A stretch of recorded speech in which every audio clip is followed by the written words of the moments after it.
তোমার বাবার তিল তিল করা টাকা, বেচারা কেউ 16 বছর বিদেশ, কেউ 18 বছর বিদেশ, রক্তটা পানি করে পয়সা রোজগার করে, কি পরিমাণ ঘাম শরীরটা দিয়া ঝরে আরব দেশে মরুভূমিতে। আহা, 12 ঘন্টা 14 ঘন্টা 16 ঘন্টা ডিউটি করে প্রবাসী, কি পরিমাণ ঘাম ঝরে এক এক প্রবাসী। প্রতিটা টাকার মধ্যে, প্রতিটা দিনার দিরহামের মধ্যে, প্রতিটা রিয়ালের মধ্যে ঘামে ভিজা, ঘামে ভিজা। এত ঘাম, এত কষ্ট করে যে মানুষটা স্ত্রীর আদর পায় না, ছেলে মেয়েদের আদর পায় না, 18 বছর 16 বছর 14 বছর, যার একটা ছোট বাচ্চা আছে, মনে করো মেয়ে আছে, ছেলে আছে ছোট, সে দেশে, বাবা বিদেশে, কি পরিমাণ বাচ্চাটা বাপকে দেখতে মন চায়। আমি তো ওই আমার সাথীদেরকে জিজ্ঞাসা করেন, আমার গাড়িতে রাতের যদি 3টা বাজেও আমি যাই, 2:30 3টায়, আমার ছোট মেয়ে 3 বছর বয়স, কোনো সময় কোনো দিনও ঘুমায় না। আমি যতক্ষণ না যাই ওই ঘুমায় না। একটা দৌড় দিয়া দরজা সে খোলে, কলিং বেল টিপ দিলেই সে বোঝে আব্বু আসছে। তার মার সাথে সে আইসা গেটের সামনে দরজা খোলে, তো ও যখন হাসে আমার কাছে মনে হয় গোটা পৃথিবী হাসে। তো এমন আদর যেই বেচারা বছরের পর বছর কোরবানি করে দিছে সন্তানদের জন্য, একটু মুখে হাসি ফুটাবে স্ত্রীর জন্য, তো সেই বাবার সন্তান হয়ে তুমি এইভাবে জীবন শেষ করে দিলা। এটা ইনসাফ হলো ভাইয়া? বলো বাবা, বলো।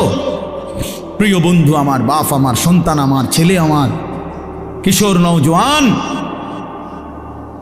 আমি এক ফেরিওয়ালার মতো চিৎকার করে বললাম যে নিজেকে নষ্ট করে দিও না ভাই। আখলাক বড় সম্পদ, চরিত্র বড় সম্পদ। নারীর আসক্তি, জিনা ব্যভিচারের দৃশ্য, উলঙ্গ দৃশ্য, নারীর লোভ, বিশ্বাস করো তোমার দুনিয়াও শেষ করে দিবে, আখিরাতও শেষ করে দিবে। আল্লাহর নবী বলছে ফাত্তাকুদ দুনিয়া ওয়াত্তাকুন নিসা। আল্লাহর নবী বলছে উম্মত, দুনিয়ার ধোঁকা থেকে বেঁচে থাকো, নারীর ধোঁকা থেকে বেঁচে থাকো। বেপর্দা নারী, হারাম নারী, যে নারীকে দেখার তোমার অনুমতি নাই, ওর হাসি মূলত হাসি না, আগুন। ওর রূপ যৌবন মূলত যৌবন না, ওইটা জাহান্নামের কয়লা, আগুনের কয়লা, ওই তোমারে বরবাদ করে দিবে। আল্লাহর নবী সাল্লাল্লাহু আলাইহি সাল্লাম বলছে যুবক, যদি কষ্টই হয়, যদি কষ্ট হয় যৌবন ধরে রাখতে, তাহলে ফাআলাইহি বিসসাওম, রোজাই রাখো, রোজা রাখো, রোজা রাখো। ফাইন্নাহু লাহু বিজাউন, কেননা রোজার মধ্যে যৌন শক্তি প্রতিরোধের প্রতিষেধক আছে, অ্যান্টিবায়োটিক। রোজা রাখো। আল্লাহ নবী সাল্লাল্লাহু আলাইহি সাল্লাম ইয়া মাশারাশ শাবাব, ডাইরেক্ট ডাক দিছে, ইয়া মাশারাশ শাবাব, হে যুব সমাজ। কি মজাদার শব্দ, নবীজি নিজে বলছে, যুবককে আলাদা বলছে, হে যুব সমাজ। মান ইসতাতাআ মিনকুমুল বাআতা ফালিয়াতাযাওয়াজ, যার বিবাহের সামর্থ্য হয়েছে, 1 নম্বর হলো আর্থিক সামর্থ্য, 2 নম্বর শারীরিক সামর্থ্য, তো তুমি বিবাহ করো। ফাইন্নাহু আগাদ্দু লিল বাসার, বিবাহ তোমার চোখ নিচের দিকে হেফাজত করবে। ওয়া আহসানু লিল ফারজ, লজ্জাস্থানকে পবিত্র রাখবে গুনাহ থেকে। ওমান লাম ইয়াস্তাতি, আর যদি কেউ এই মুহূর্তেই পারতেছো না, পরিবেশ, পারিপার্শ্বিকতা সব মিলাইয়া বিবাহের সময় এখনো হয় নাই, কিন্তু নিজের যৌন চাহিদা আছে, নিজের ভিতরের কামনা বাসনা আছে, এটা তো বন্ধ করে দেওয়া যাবে না। এমন কোনো ট্যাবলেট দিয়া বেলে যে তার যেন আর কোনো শারীরিক কোনো যৌন চাহিদাই যেন না থাকে, এমন ইঞ্জেকশন দিয়ে দেন না, তাহলে তো মুশকিল, এটা বিপদ। এটা তো আল্লাহ প্রদত্ত, আল্লাহ প্রদত্ত।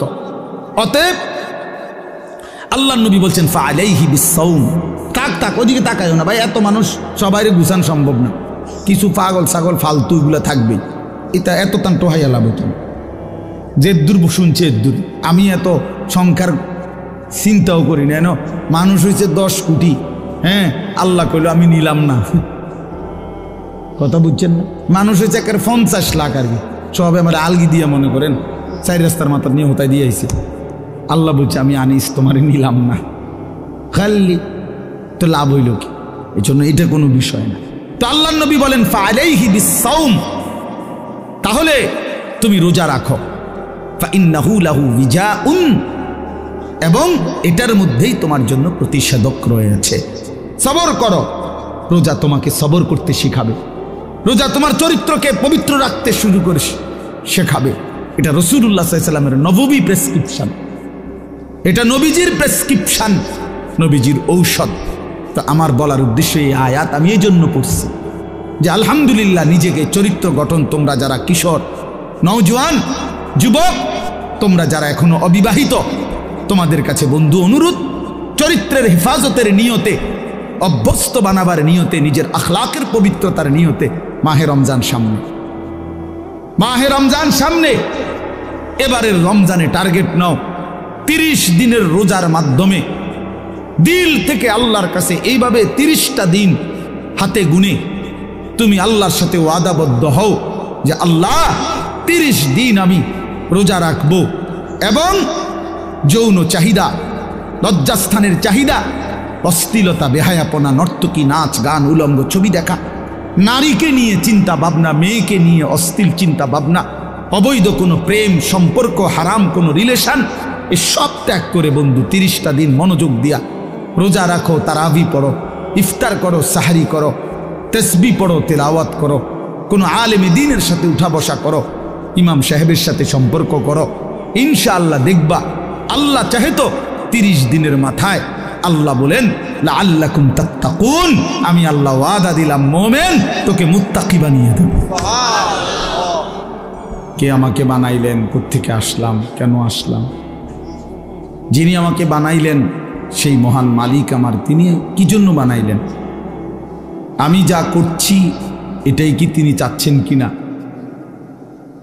আর তিনি যা চাচ্ছেন আমি তা করছি কিনা? প্রতিনিয়ত যে মানুষগুলো কবরে যায়, মৃত্যুবরণ করে, কেউ নিজের ইচ্ছায় মরে না, মরতে চায়ও না, কিন্তু এক অদৃশ্য মালিক তাদেরকে নিয়ে যাচ্ছেন। কেন নিয়ে যাচ্ছেন? কোথায় নিয়ে যাচ্ছেন? শেষ পর্যন্ত এর পরিণতি কি? আমাদের গন্তব্য কোথায়? মঞ্জিল কোথায়? এই বিষয়গুলো নিয়ে ভাবা, ফিকির করা, এটা অনেক বড় নিয়ামত। আর শুধু দুনিয়া খাইলাম, ঘুমাইলাম, পেশাব পায়খানা করলাম, যৌন চাহিদা পূরণ করলাম, লজ্জাস্থানের চাহিদা পূরণ করলাম, যা মন চাই তাই করলাম, প্রিয় ভাই, এটা কাফের মুশরিকদের স্বভাব।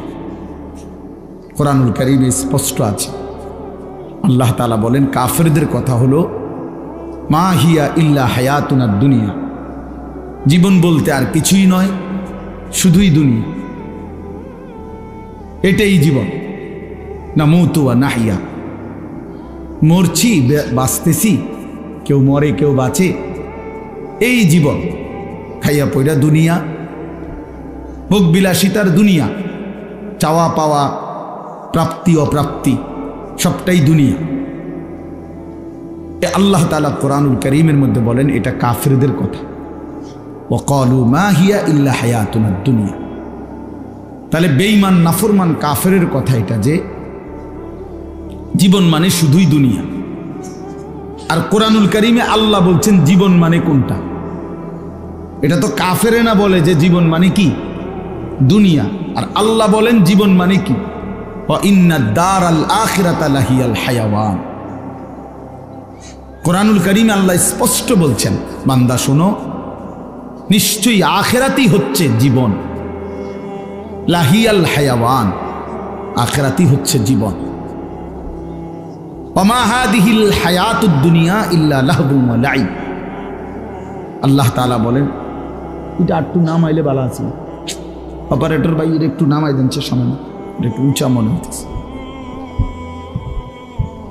দেন, ছেড়ে দেন, হইছে।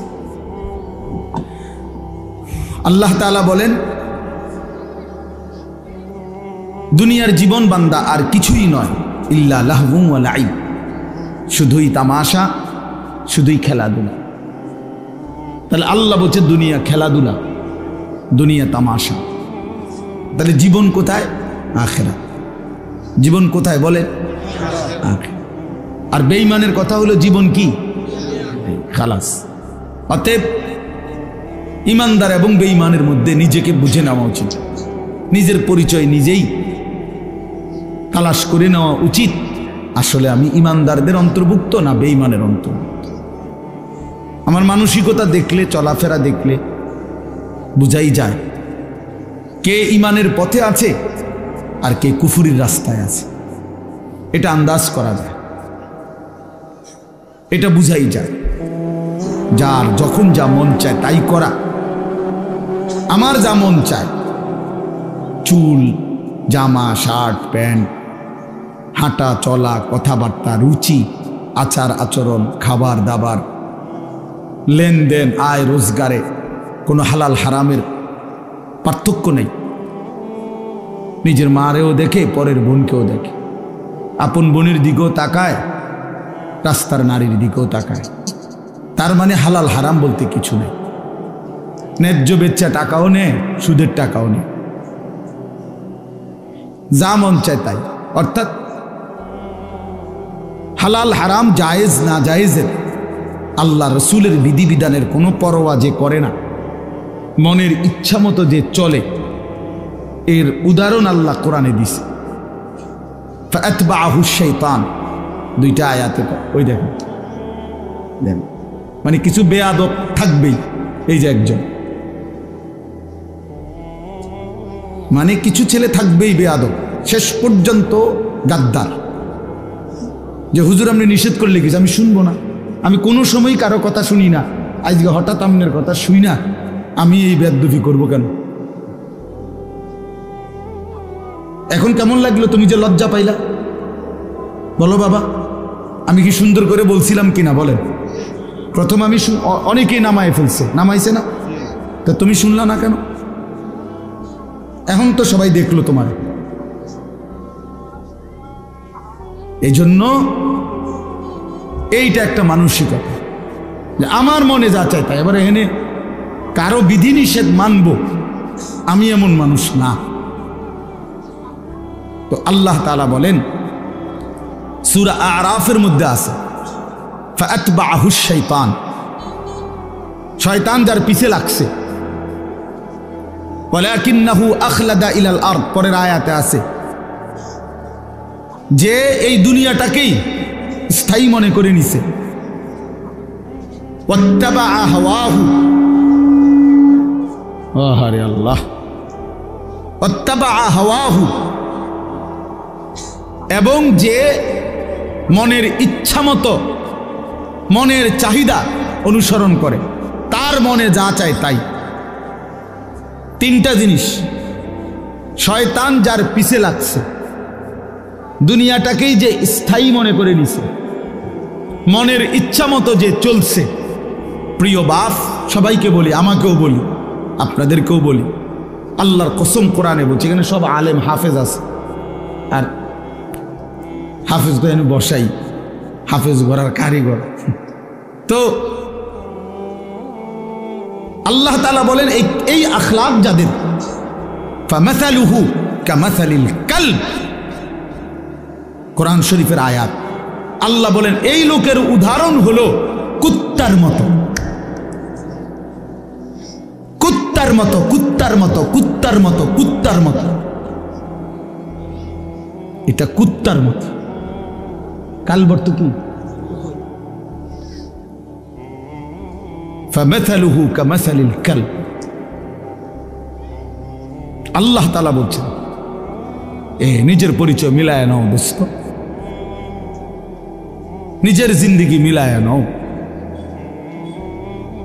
সারাদিনে এক ওয়াক্ত নামাজ পড়তে মন চায় নাই, আর নিজের মনে যা চাইছে তাই করলা, খালাস।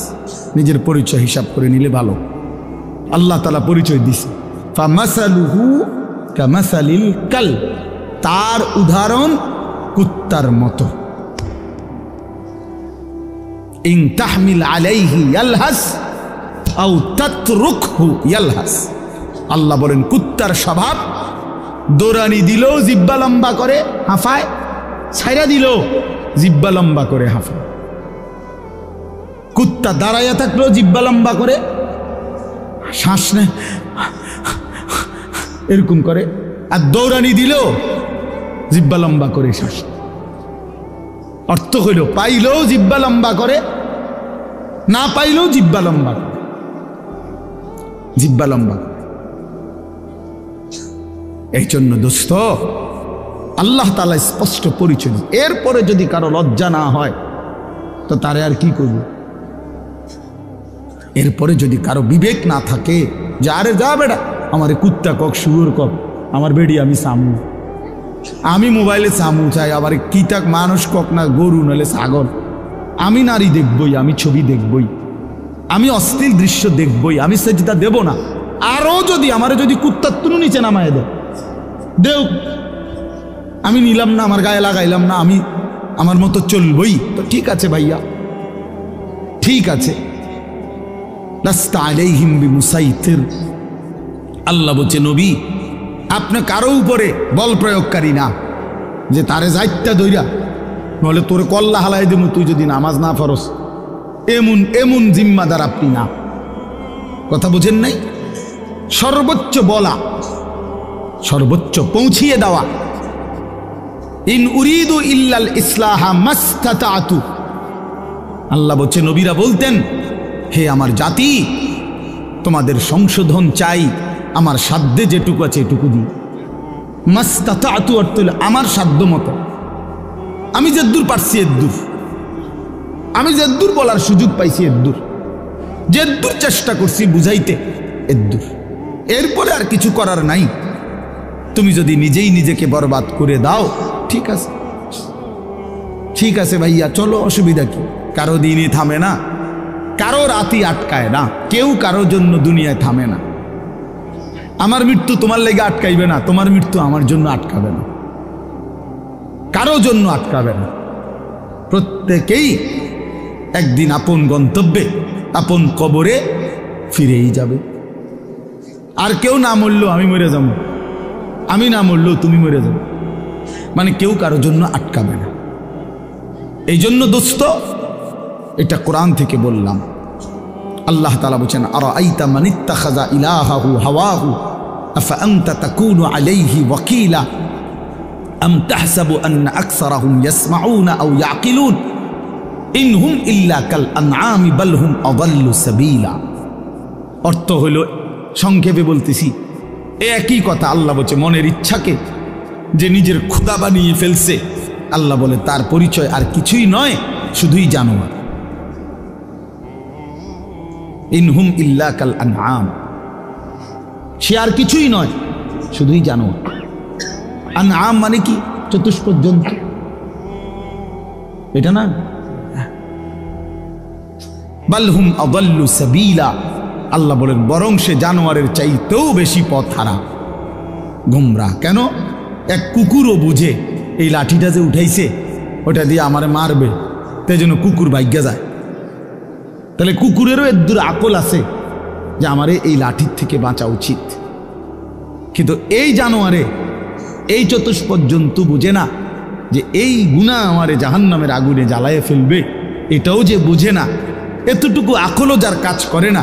এই জন্য আল্লাহ বলছে বরং সে জানোয়ারের চাইতেও বেশি পথ হারা। বাল হুম আযাল্লু সাবিলা,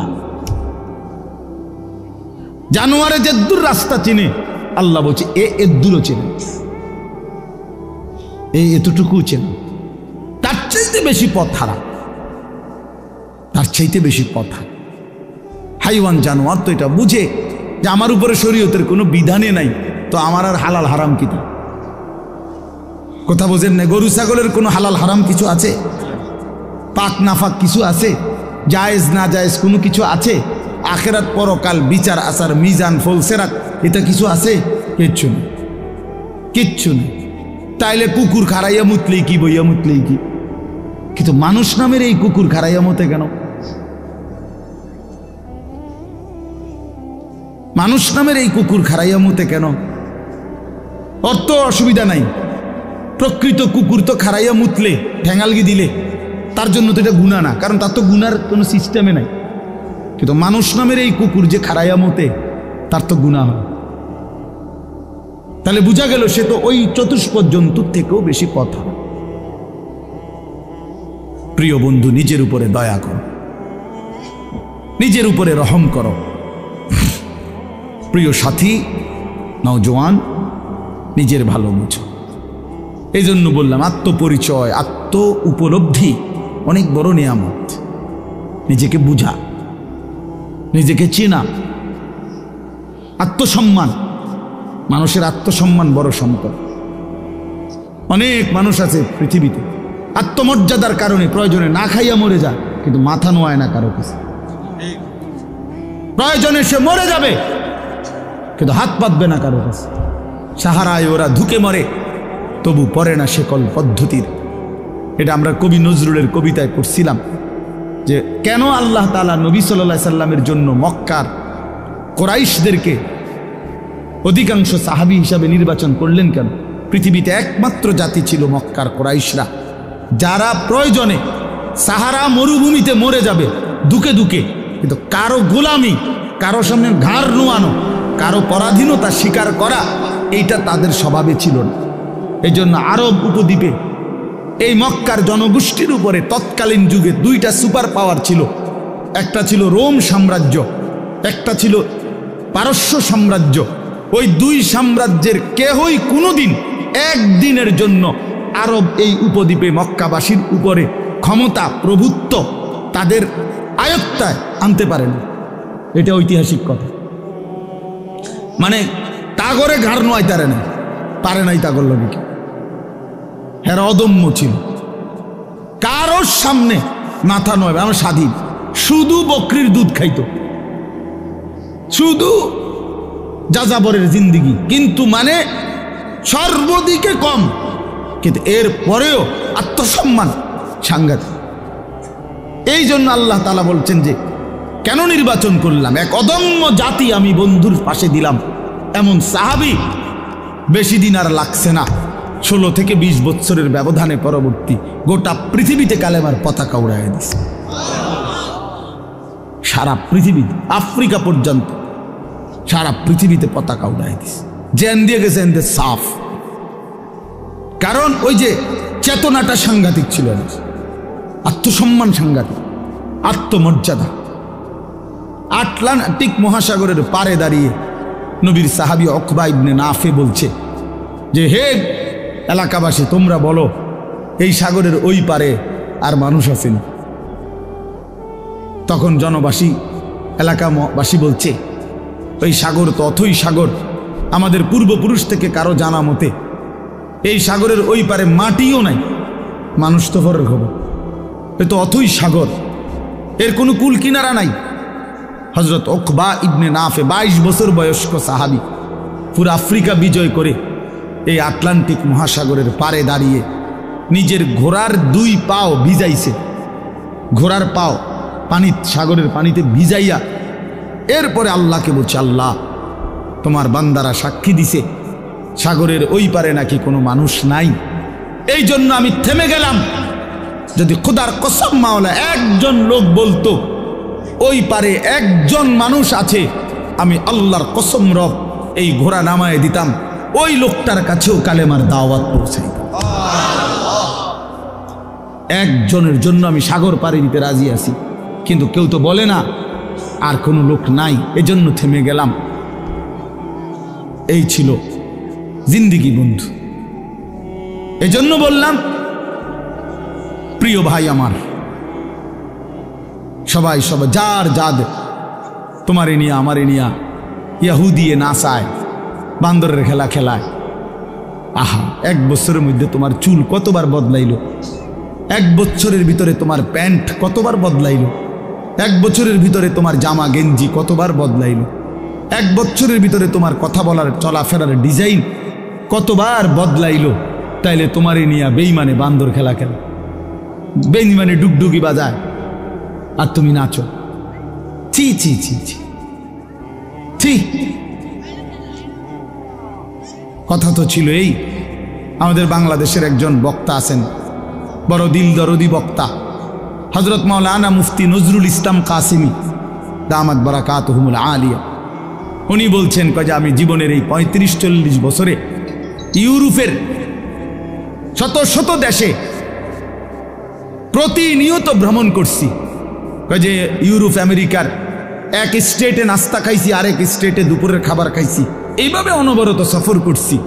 কিন্তু কোনোদিন জীবনের এই লম্বা সময়ে গোটা ইউরোপে আমার এই পাঞ্জাবি টুপি লেবাস একদিনের জন্য বদলাই নাই।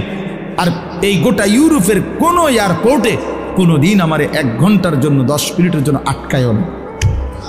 আমার পাসপোর্ট আমার লেবাস বরাবর, আমার পাসপোর্টে লেখা আমার ধর্ম ইসলাম, আমার পোশাকও বলে আমি মুসলমান, খালাস, আমার আটকায় নাই।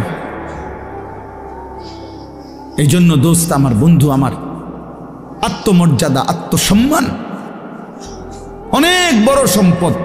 আজকে তোমরা ছেলেরা বাবারা অনেক সুন্দর, তোমরা নওজোয়ান, এই 10 মিনিটের ভিতরে 5 মিনিটের ভিতরে ছুইটা আইসা মাশাআল্লাহ কোরআনের মহব্বতে আল্লাহর দ্বীনের ভালোবাসায় ছুটে আসছো। শুনতেই তোমরা মাঠ ভরে এখন দৌড়াইয়া আইসা বসছো, এটা ভালো দিক, এটা প্রশংসনীয় দিক। এটা বুঝাই গেল তোমরা যেই মনে করো আমি আসছি তো আসছো, কিন্তু বাকি এটা তো জানো যে আমরা তো আল্লাহর কথাই বলি, অন্য তো কোনো কারণ নাই। এখানে কোনো ত্রাণও নাই, রিলিফও নাই, এখানে অন্য কোনো টাকা পয়সা বিলি নাই, বন্টন নাই, শুধুই আল্লাহর কোরআনের কথা বলা হবে, এটাই মাকসাদ। তো এইটাই শুনতে আসছো, মহব্বত করেই ছুটে আসছো, ভালোবাসা নিয়েই বসছো। আমি তোমাদেরকে জন্য অনুরোধ করি প্রিয় ভাই, আরেকটু আল্লাহর জন্য আগাও, দ্বীনের জন্য আরেকটু আগাও, ইসলামের জন্য আরেকটু আগাও। তোমার কলিজায় যেহেতু বুঝেই আসছে ইসলাম সত্য, কোরআন সত্য, আল্লাহ সত্য, রাসূল সত্য, আমি মুসলমান, এটা যেহেতু গৌরব তোমার, এটাই যেহেতু ইজ্জত। প্রিয় বন্ধু, তুমি যদি আল্লাহর কথা মানার ক্ষেত্রে, দ্বীন মানার ক্ষেত্রে, নামাজ পড়ার ক্ষেত্রে, আল্লাহকে রাজি খুশি করার ক্ষেত্রে আরেকটু যদি হিম্মত করে আগে বাড়তে পারো, খোদার কসম ইনশাআল্লাহ আগামীর ইসলামের পতাকা তোমাদের হাতেই উড়বে ইনশাআল্লাহ। ইসলাম উড়বে, ইসলামের পতাকা উড়বে। কাফের বেঈমান সব জায়গায় হেরে যাচ্ছে, জালেম সব জায়গায় হেরে যাচ্ছে। 7ই অক্টোবর 2023, 7ই অক্টোবর 2024, কত হইল 1 বছর, নভেম্বর, ডিসেম্বর, জানুয়ারি, আরো 3 মাস, কত হইল 15 মাস।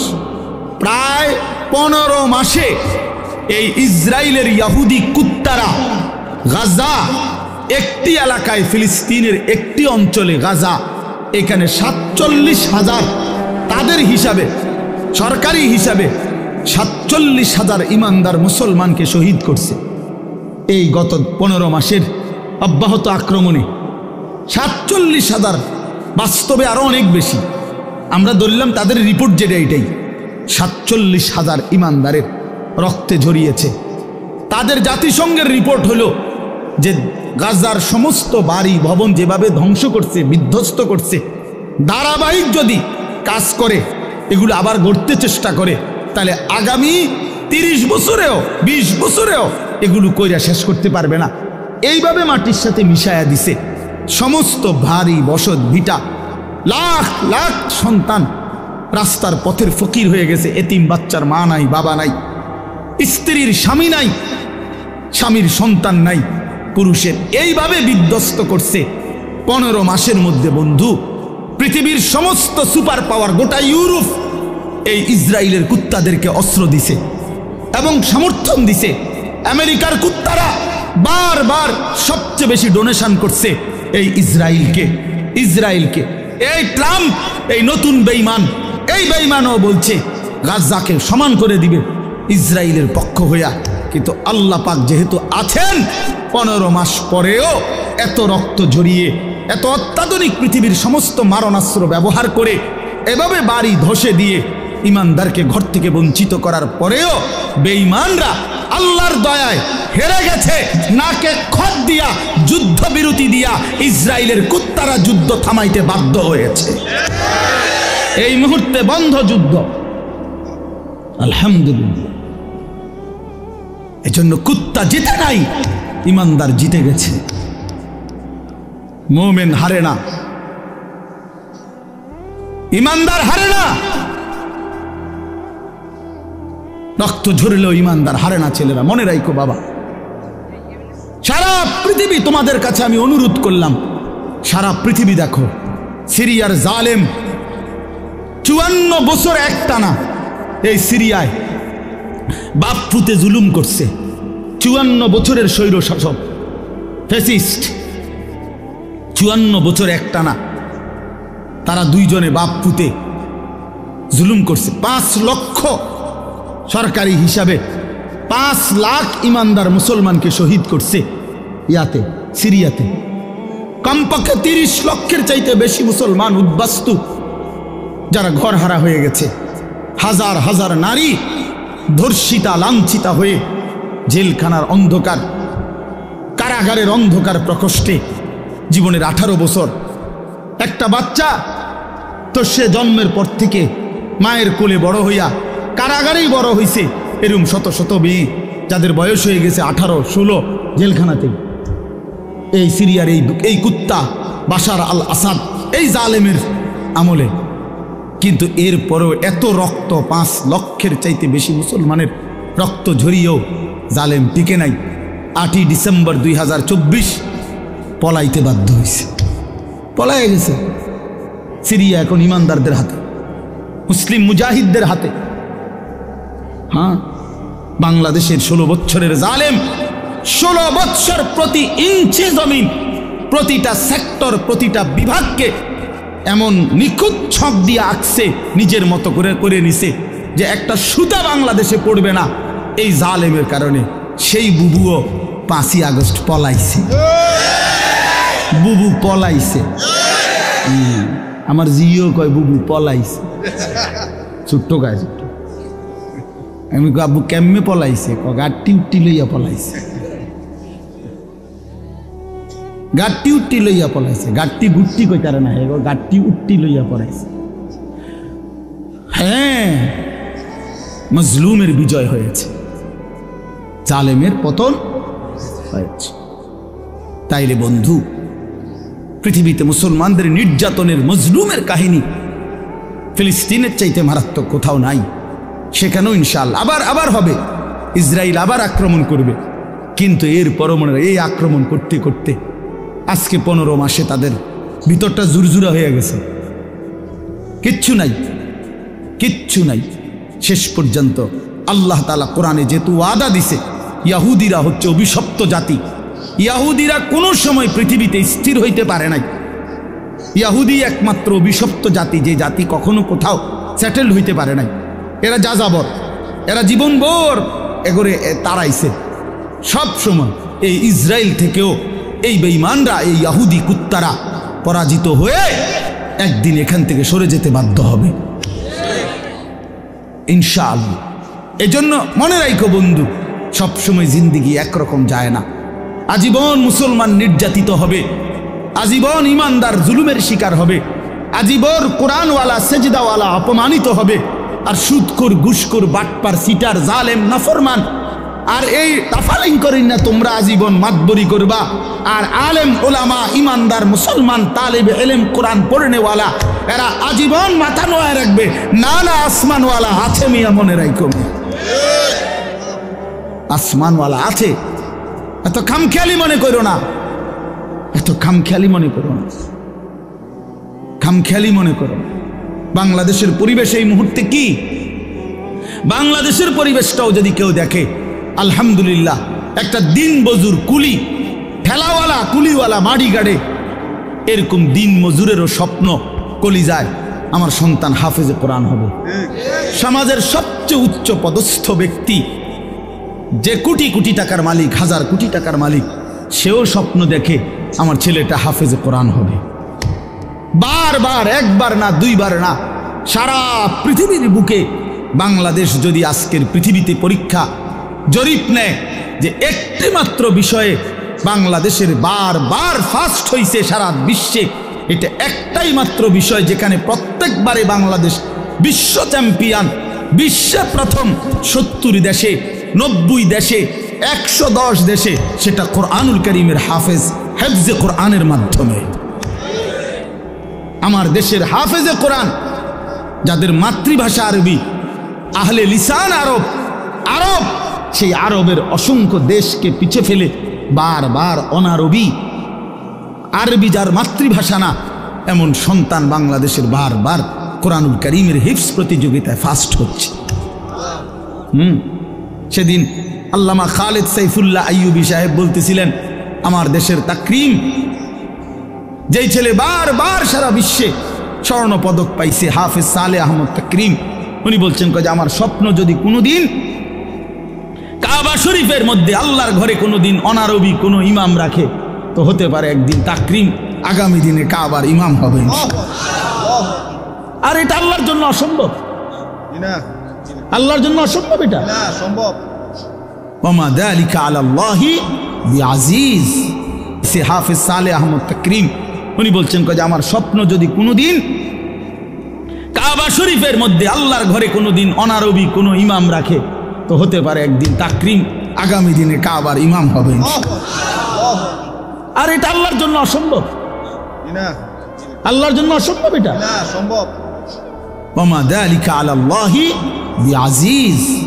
সে হাফেজ সালেহ আহমদ তাকরিম উনি বলছেন যে আমার স্বপ্ন যদি কোনোদিন কাবা শরীফের মধ্যে আল্লাহর ঘরে কোনোদিন অনারবি কোনো ইমাম রাখে, তো হতে পারে একদিন তাকরিম আগামী দিনে কাবার ইমাম হবে। আর এটা আল্লাহর জন্য অসম্ভব, আল্লাহর জন্য অসম্ভব, এটা সম্ভব। ওমা যালিকা আলাল্লাহি বিআজিজ। সে হাফেজ সালেহ আহমদ তাকরিম উনি বলছেন যে আমার স্বপ্ন যদি কোনোদিন কাবা শরীফের মধ্যে আল্লাহর ঘরে কোনোদিন অনারবি কোনো ইমাম রাখে, তো হতে পারে একদিন তাকরিম আগামী দিনে কাবার ইমাম হবে। আর এটা আল্লাহর জন্য অসম্ভব, আল্লাহর জন্য অসম্ভব, এটা সম্ভব। ওমা যালিকা আলাল্লাহি বিআজিজ। তোমার বাবার তিল তিল করা টাকা, বেচারা কেউ 16 বছর বিদেশ, কেউ 18 বছর বিদেশ, রক্তটা পানি করে পয়সা রোজগার করে, কি পরিমাণ ঘাম শরীরটা দিয়া ঝরে আরব দেশে মরুভূমিতে। আহা, 12 ঘন্টা 14 ঘন্টা 16 ঘন্টা ডিউটি করে প্রবাসী, কি পরিমাণ ঘাম ঝরে এক এক প্রবাসী। প্রতিটা টাকার মধ্যে, প্রতিটা দিনার দিরহামের মধ্যে, প্রতিটা রিয়ালের মধ্যে ঘামে ভিজা, ঘামে ভিজা। এত ঘাম, এত কষ্ট করে যে মানুষটা স্ত্রীর আদর পায় না, ছেলে